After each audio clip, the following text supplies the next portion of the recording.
Bismillahirrahmanirrahim. Bismillahirrahmanirrahim. Tawakkaltu 'ala Allah, la haula wala quwata illa billahil aliyul azim. Qala musannifu rahimahumullahu ta'ala wa nafa'ana bi ulumihim amin ya Allah ya rabbal alamin. Alhamdulillah petepang deui sareng para wargi sadayana para santriin santriatna di mana we ayana, mudah-mudahan aya dina kayan sehat wal afiat. Urang lajengkeun kana pangaosan salajengna urang madaah ngaos we sadinten sakali itu sakedik-sakedik tina sadinten teh sakali. Mudah-mudahan orang resepna kana ngaos kana tambah-tambah kana amal-amalan orang gitu. Mudah-mudahan ku wasilahna ieu ngaos ilmu orang bertambah jeung tiasa ngamalkeun kana eta ilmu. Ulang ngadoro heula supados diberkahkeun ilmuna sareng mudah-mudahan dipaparin kumaha kagampilan dina ngaosna. Ila hadratin Nabi Mustafa Muhammadin sallallahu alaihi wasallam wa ala alihi washabihi wa azwajihi wa dzurriyyatihi wal anbiya'i wa mursalina wa auliya'i wa syuhada'i wa sholihin wa jam'il malaikatil muqarrabin wa khususan ila ruhi Syekh Abdul Qadir Al-Jilani wa khususan ila ruhi Syekh Nawawi Al-Bantani wa khususan ila ruhi Al-Hafidz Al-Jalaluddin Al-Kamali As-Suyuti rahimahullahu ta'ala wa nafa'ana bi ulumihim wa mu'minina wa mu'minat wa muslimina wa muslimat wa usulim wa furu'ihim wa silsilatihim lahumul al-fatihah. A'udzubillahi minasyaitonir rajim. Bismillahirrahmanirrahim. Alhamdulillahi rabbil alamin arrahmanir rahim maliki yaumiddin. Iyyaka na'budu wa iyyaka nasta'in ihdinas siratal mustaqim. Siratal ladzina an'amta 'alaihim ghairil maghdubi 'alaihim waladdallin. Bighfir lana amin. Mangga siapkeun kitab Qatrul Ghaisna ayeuna bagian kitab Tanqihul Qaul Al-Hasib fi Syarhi Lubabul Hadis dina bagian anu ka-8. Jadi kitab Tanqih teh kitab-kitab kitab hadis anu dibuang sanad-sanadna anu saroheh sadayana. Anu dirangkum ku Syekh Nawawi Al-Bantani.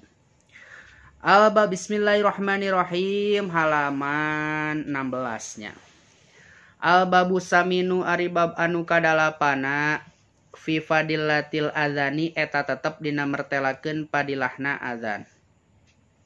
Qala pantos ngadawuh saha Nabi sallallahu alaihi wasallam Kangjeng Nabi Muhammad sallallahu alaihi wasallam man arisaning jalmana azana anu ngazanan ieu si jalma li sholati kana salat sab'a sinina kana 7 tahun muhtasiban barianan karna Allah kutiba tadi tuliskeun atawa kataba tah nuliskeun saha Allah Gusti Allah lahu kaeta si jalma baroatan kana lulubaran minan nari tina neraka.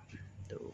Adan salila 7 tahun maka dituliskeun ku Gusti Allah eta jalma teh lulubaran tina neraka tegasna pasti masuk ka surgana moal kaantelan pisan ku neraka. Wa qala jeung pantos ngadawuh sallallahu alaihi wasallam Kanjeng Nabi Muhammad sallallahu alaihi wasallam man arisaning jalmana azana anu azan ieu si jalma sintai asyarata sanatan pikeun salat 12 tahun wajabat tah wajib lahu kaeta si jalma non al jannatu surga wajib suka surgana ge. Wa qala jeung pantos ngadawuh saha sallallahu alaihi wasallam Kanjeng Nabi Muhammad sallallahu alaihi wasallam lamun abdi ngucapkeun Nabi Muhammad sallallahu alaihi wasallam turutannya sallallahu alaihi wasallam. Saur Nabi anu pangpedit-peditna jalma teh ketika nama Nabi Muhammad sallallahu alaihi wasallam disebut anjeunna henteu nuturkeun nyebut sallallahu alaihi wasallam eta jalma nu pangkoret-koretna jalma. Mata lamun ngadangu Nabi Muhammad sallallahu alaihi wasallam gitu tah. Mana risaning jalmana azana eta anu azan ieu si jalma saolah-olah eta teh naon urang maca shalawat ka Kanjeng Nabi. Mana risaning jalmana azana eta anu azan ieu si jalma khamsa shalawatin kana 5 pirang-pirang waktu salat imanan barianan iman wahtisaban barianan karna Allah gupiro tah dihampura lahu kaeta si jalma naon ma perkara dosa takod dama anu geus narima ti heula ieu ma min dambihi tina buktina dosana eta si jalma. Jadi jalma nu azan dina 5 waktu salat subuh, asyar, lohor, maghrib, isya manehanana adan kabeh. Ta Gusti Allah ngampura kana dosa-dosa anu geus ti heula. Samemehna adzan poe-poe ka tukangna ku Allah dilebur dosana. Wa qala jeung pantos ngadawuh sallallahu alaihi wasallam Kangjeng Nabi Muhammad sallallahu alaihi wasallam. Salah satu nari anu tilu yasimu eta ngarak. Salah satu nari anu tilu golongan yasimu eta ngaraksahum ka ieu salah saha Allahu Gusti Allah taala bari mahlur Gusti Allah min adzabil qabri tina siksa kubur. Asyahida tegasna kahiji jalma anu maot sahid. Jalma anu maot sahid mau disiksa di kuburna. Wa muadzinu jeung kaduana tukang adzan. Wal mutawaffa jeung katiluna anu maot fi yaumil jum'ati dina poean Jumat, dina poe Jumat. Wa lailatil jum'ati dina jeung dina malam Jumat. Tilu golongan anu moal disiksa di alam kubur. Hiji jalma anu maot syahid. Jalma anu masantren maot kita maot syahid cenanya. Sabab keur neangan ilmu. Wa muadzinu jeung kaduana jalma tukang adzan. Wa mutawaffa jeung katiluna jalma anu maot dina poe Jumat. Matak mun aya jalma anu maot dina poe Jumat jeung dina malam Jumat eta dijamin cenah ieu moal disiksa di kuburna. Wa qala jarang nya pasti jalma anu saroleh wae anu maot malam Jumat atawa anu poe Jumat mah. Orang-orang pilihan. Wa qala jeung pantos ngadawuh sallallahu alaihi wasallam Kanjeng Nabi Muhammad sallallahu alaihi wasallam. Law ya'lamu lamun ma apa sahana sujama jama makana perkara ganjaran pinnida idina adzan. Wasofal awali dina jajaran anu awal sumalam yajidu tuluy teu manggihan itu si jalma illa ayustahamu angin kana yen diundi alaihi ka itu si jalma lastahamu anu pasti diundi itu si jalma. Walau ya'lamuna jeung lamun manyaho itu jalma-jalma makana perkara ganjaran pitahjiri dina buru-buru migawe kana salat lastabiqu tah bakal papaheula itu si jalma ilaihi kana eta salat.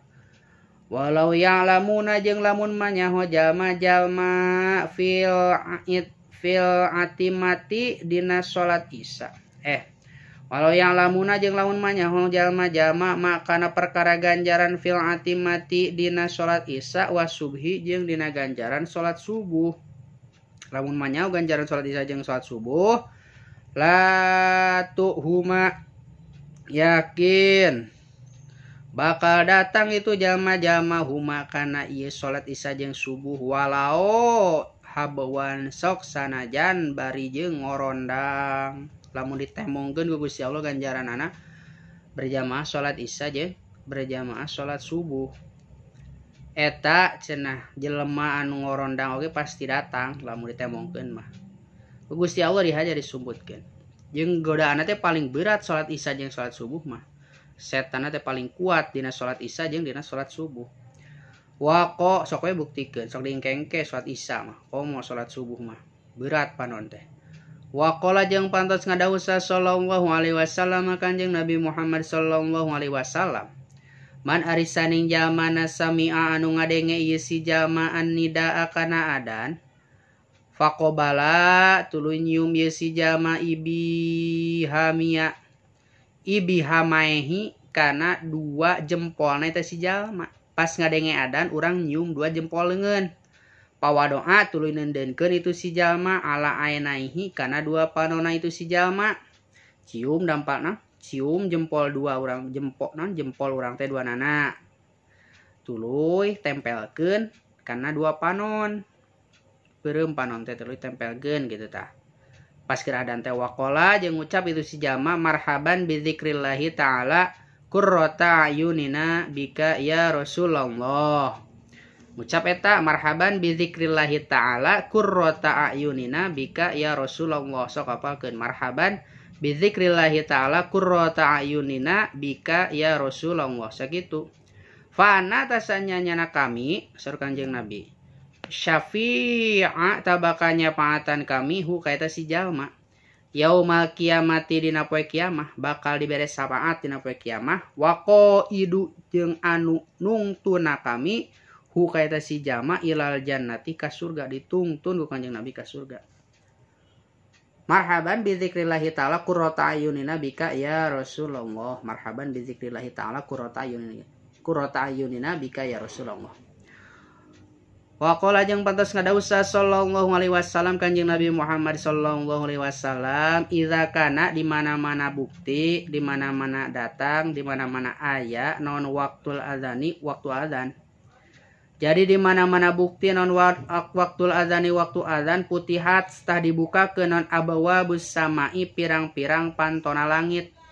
Wastujiba jeung diijabah non adua pirang-pirang doa. Wa idza kana jeung di mana-mana datang non waktul iqamati waktuna iqamat waktuna lam tarudda tah ditolak lam turodda tah ditolak naon da'watuhu pirang-pirang doana itu si jalma.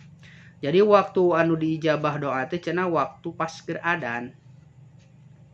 Pas waktu beak waktu adzana geus beak adzan tuluy qomat eta ditutup panto langit. Jadi panto langit teh waktuna adzan terbuka. Wa qala jeung pantos kadawuh sallallahu alaihi wasallam Kanjeng Nabi Muhammad sallallahu alaihi wasallaman ari saning jalmana. Qala eta nu ngucap ieu si jalma ingdal adzani dina nalika adzan marhaban bil qailina adlan. Marhaban bis sholawati wa ahlan. Ucap eta pas keur adzan teh. Marhaban bil qailina adlan. Marhaban bis sholawati wa ahlan. Tak apalkeun. Katabata nuliskeun saha Allah Gusti Allah taala bari malur Gusti Allah lau kaita si jalma al pahasanatin kana 1000 kalusan. Wa maha jeung ngalebur Gusti Allah anhu ti eta si jalma al pasayiatin kana 1000 kagorengan kana 1000 dosa dilebur 1000 dosana ditambahan 1000 kalusan. Waropa'a jeung ngangkatkeun Gusti Allah lahu kaita si jalma al padarojatin kana 1000 darajat. Apakeun tah? Marhaban biliko ilina adlan. Marhaban bis sholawati wa ahlan. Wa qala jeung pantos ngadawuh sallallahu alaihi wasallam Kanjeng Nabi Muhammad sallallahu alaihi wasallam. Man arisaning jamana sami Allahu liman hamidah sami'a nya fil madinah teh sami'a yasma'u fil sulasi mujarrad bab ka-4. Sami'a anu ngadenge ieu si jalma al adzana kana adzan. Sa jalma anu ngadenge kana adzan walam yaqul jeung teu ngucap itu si jalma mislama kana saumpamana perkara qala anu ngucap saha al muadzinu jalma nu adzan. Fa innahu tasanyana itu si jalma yamna'u tah kacegah itu si jalma minas sujudi tina sujud wa yaumil kiamati jeung dina poe kiamah idza sajada di mana-mana sujud saha al muadzinu pirang-pirang jalma tukang adzan. Jadi pas adzan Allahu akbar Allahu akbar Allahu akbar turutan ke urang teh kitu tah. Lamun pas hayya 'alas shalah hayya 'alal falah eta la haula wala quwata illa billah jawabna. Jadi nembalan muadzin jalma nu adzan ku urang ditembalan tah eta teh padilahna teh gede. Lamun urang teu nurutan teh urang teh dina poe kiamat teh pas dina nalika sujud jalma-jalma tukang adzan urang teu kabagean sujud. Wa qala jeung parantos ngadawuh Nabi Kanjeng Nabi Muhammad sallallahu alaihi wasallam salah satun ari 3 golongan fi dzilil arsy eta tetep aya dina iuh-iuhan aras. Aras teh naon? Aras teh makhluk anu panggede-gedena. Dadamelan Allah anu panggede-gedena teh aras. Ciptaan Allah anu panggede-gedena teh aras. Jadi aras teh kamari saur dina kitab Qatrul Goesnya. Qatrul Goes fi Masail Abilais jadi ngaran aras teh cenah hiji batu permata, hiji jauhar anu semu hejo, anu hejo. Jadi intan berlian permata mun di dunia teh mah. Tapi warnana teh semu anu warnana teh hejo. Anu buleud jiga bunderan cincin buleudna teh. Gedena teh panggede-gedena makhluk ciptaan Allah teh eta aras. Tah kiblatna anu ibadah-ibadah para malaikat para para nabi anu aya di langit teh nya, malaikat anu aya di langit jeung anu di aya wae di mana wae anu di langit ibadahna teh kiblatna teh ke aras. Lamun makhluk anu aya di bumi kiblatna teh pan ka Ka'bah, lamun anu aya di langit mah cenah ngiblatna teh ka aras gitu. Salah satun ari tilu golongan fi dzilil arsy eta tetep aya dina yuh-yuhan aras. Yauman dina poean la dzilli anu henteu aya yuh-yuhan illa dzilluhu kecuali yuh-yuhan di aras, tegasna dina poe kiamat. Imamu adilin tegasna kahiji tah ieu badal, ngaranna badal ba'di minkul. Badal sawareh tina sakabeh. Imamu adilin tegasna kahiji imam anu adil, wa muadzinun jeung kaduana tukang adan, hafizun anu ngaraksa ieu si muadzin kana azana, wa qari'ul qur'ani jeung katiluna tukang anu ngaji Qur'an. Qari'un anu maca Qur'an, qari'un teh anu maca tina lapan qara'a yaqra'u Qur'anan fa huwa qari'un isim fa'il anu maca. Entak aya qari'at, lamun qari'atun berarti awewe, lamun qari'un berarti lalaki anu maca Qur'an qari, lamun awewe anu maca Qur'an qari'atun, bedana kitu. Anu katiluna jalma anu ngaji Qur'an yaqra'u anu maca ieu si jalma fi kulli lailatin dina saban-saban peuting mi'ata ayatin kana 200 ayat. Sapeuting ngaji 200 ayat eta bakal aya di yuh-yuhan aras, insyaallah bakal disalametkeun ku Gusti Allah di poe kiamat. Amin. Al babu tasi'u wallahu a'lam bissawab.